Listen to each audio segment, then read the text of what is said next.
Evangelho segundo João, capítulo 4.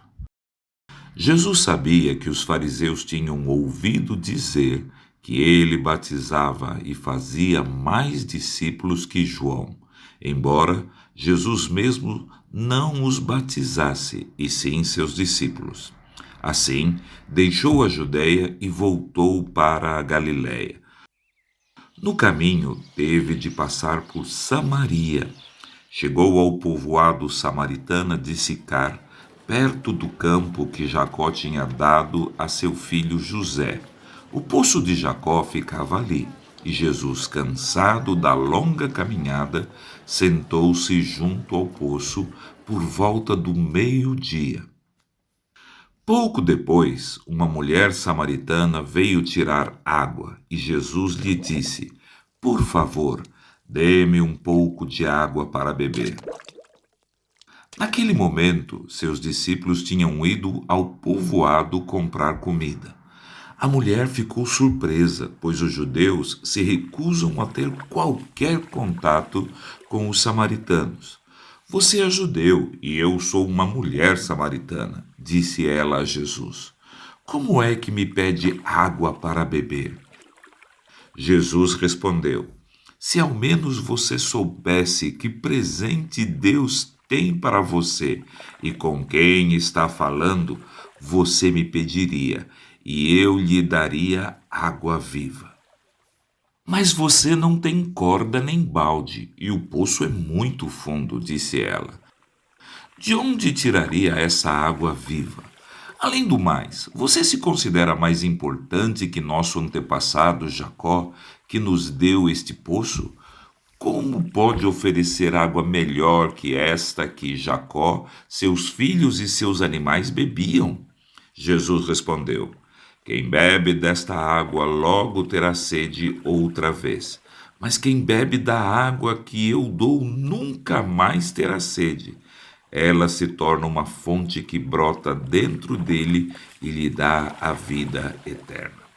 Por favor, Senhor, dá-me dessa água, disse a mulher. Assim eu nunca mais terei sede, nem precisarei vir aqui para tirar água. Vá buscar seu marido, disse Jesus. Não tenho marido, respondeu a mulher. Jesus disse: É verdade, você não tem marido, pois teve 5 maridos e não é casada com o homem com quem vive agora. Certamente você disse a verdade. O Senhor deve ser profeta, disse a mulher. Então diga-me, por que os judeus insistem que Jerusalém é o único lugar de adoração, enquanto nós, os samaritanos, afirmamos que é aqui, no Monte Gerizim, onde nossos antepassados adoraram? Jesus respondeu: Creia em mim, mulher. Está chegando a hora em que já não importará se você adora o Pai neste monte ou em Jerusalém. Vocês, samaritanos, sabem muito pouco a respeito daquele a quem adoram. Nós adoramos com conhecimento, pois a salvação vem por meio dos judeus. Mas está chegando a hora, e de fato já chegou, em que os verdadeiros adoradores adorarão o Pai em espírito e em verdade. O Pai procura pessoas que o adorem desse modo. Pois Deus é espírito, e é necessário que seus adoradores o adorem em espírito e em verdade. A mulher disse: Eu sei que o Messias, aquele que é chamado Cristo, virá. Quando vier, ele nos explicará tudo. Então Jesus lhe disse: Sou eu, o que fala com você. Naquele momento, seus discípulos voltaram. Ficaram surpresos de encontrá-lo falando com uma mulher, mas nenhum deles se atreveu a perguntar: O que o Senhor quer? Ou por que conversa com ela? Naquele momento, seus discípulos voltaram. Ficaram surpresos de encontrá-lo falando com uma mulher, mas nenhum deles se atreveu a perguntar: O que o Senhor quer? Ou por que conversa com ela? A mulher deixou sua vasilha de água junto ao poço e correu de volta para o povoado, dizendo a todos: Venham ver um homem que me disse tudo o que eu já fiz na vida. Será que não é ele o Cristo? Então as pessoas saíram do povoado para vê-lo.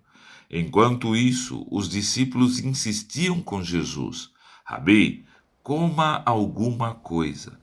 Ele, porém, respondeu: Eu tenho um tipo de alimento que vocês não conhecem. Os discípulos perguntaram uns aos outros: Será que alguém lhe trouxe comida? Então Jesus explicou: Meu alimento consiste em fazer a vontade daquele que me enviou e em terminar a sua obra. Vocês não costumam dizer: Ainda faltam 4 meses para a colheita? Mas eu lhes digo: despertem e olhem em volta. Os campos estão maduros para a colheita. Os que colhem já recebem salário, e os frutos que ajuntam são as pessoas que passam a ter a vida eterna. Que alegria espera tanto o que semeia como o que colhe.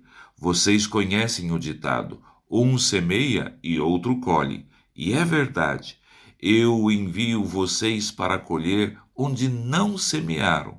Outros realizaram o trabalho e agora vocês ajuntarão a colheita. Muitos samaritanos do povoado creram em Jesus por causa daquilo que a mulher relatou. Ele me disse tudo o que eu já fiz. Quando saíram para vê-lo, insistiram que ficassem no povoado. Jesus permaneceu ali 2 dias e muitos outros ouviram sua palavra e creram. Então disseram à mulher: Agora cremos, não apenas por causa do que você nos contou, mas porque nós mesmos o ouvimos. Agora sabemos que ele é, de fato, o Salvador do mundo. Depois daqueles 2 dias, Jesus partiu para a Galiléia. Ele mesmo tinha dito que um profeta não é honrado em sua própria terra. Mas, uma vez que os galileus haviam estado em Jerusalém para a festa da Páscoa e visto tudo que Jesus fizera, eles o receberam. Enquanto Jesus viajava pela Galiléia, chegou a Caná, onde tinha transformado água em vinho. Perto dali, em Cafarnaum, havia um oficial do governo cujo filho estava muito doente. Quando soube que Jesus viera da Judéia para a Galiléia, foi até ele e suplicou que fosse a Cafarnaum para curar seu filho, que estava à beira da morte. Jesus exclamou: Jamais crerão, a menos que vejam sinais e maravilhas. O oficial implorou: Senhor, por favor, venha antes que meu filho morra. Volte, disse Jesus. Seu filho viverá. O homem creu nas palavras de Jesus e partiu para casa. Enquanto estava a caminho, alguns de seus servos vieram a seu encontro com a notícia de que seu filho estava vivo e bem. Ele perguntou quando o menino havia começado a melhorar, e eles responderam: Ontem à tarde, à 1 hora, a febre subitamente desapareceu. Então o pai percebeu que havia sido naquele exato momento que Jesus tinha dito: Seu filho viverá. E o oficial e todos de sua casa creram em Jesus. Esse foi o segundo sinal que Jesus realizou na Galiléia, depois que veio da Judéia.